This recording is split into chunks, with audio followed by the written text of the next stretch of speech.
बसीमा से हमारे गिदरोशिया पॉइंट के नुमाइंदे गुलफाम शबीर की रिपोर्ट के मुताबिक होप पब्लिक स्कूल बसीमा में आर्ट कंपटीशन का शानदार इनेकाद किया गया, जिसमें मुख्तलिफ क्लासेस के तलबा और तलबात ने भरपूर हिस्सा लिया। बच्चों ने खूबसूरत और दिलकश तस्वीर के जरिए अपनी तख्लीकी सलाहियतों का इजहार किया। तकरीब के मेहमान खुसूसी सीनियर ड्राइंग टीचर अब्दुल फता ईसा जई थे, जिन्होंने तलबा की काविशों को सराहा और उनकी हौसला अफजाई की। आर्ट कंपटीशन का मकसद तलबा में तख्लीकी सलाहियतों को फरोग देना, उनके एतमाद में इजाफा और जहनी नशोनुमा को उजागर करना था।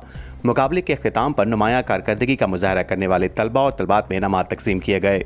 आर्ट्स प्रोग्राम का मकसद यही था इस स्कूल में, ताकि हम अपना जो तालीमी निज़ाम जो पहले से चलता आ रहा था उस तालीमी निज़ाम को ख़त्म कर दें, ताकि मॉडर्न एजुकेशन सिस्टम में हम अपना स्कूल को मुतारिफ़ करवाए, ताकि बच्चों के जो छुपे हुए हुनर है, जो छुपे हुए टैलेंट है, हम उनको बाहर निकाल सके।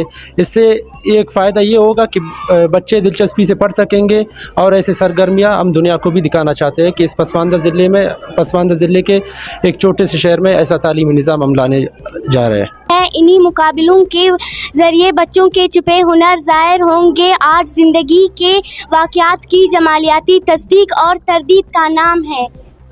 हम अपने असातिज़ा किराम के शुक्रगुज़ार हैं जिन्होंने आज हमारे स्कूल में एक आर्ट कंपटीशन का मुनक्किद किया था, जिसमें बहुत से बच्चों ने हिस्सा लिया था। और हम अपने असातिज़ा से ये उम्मीद रखते हैं कि वो आइंदा आने वाले वक्त में और भी कंपटीशन इस तरह के करेंगे।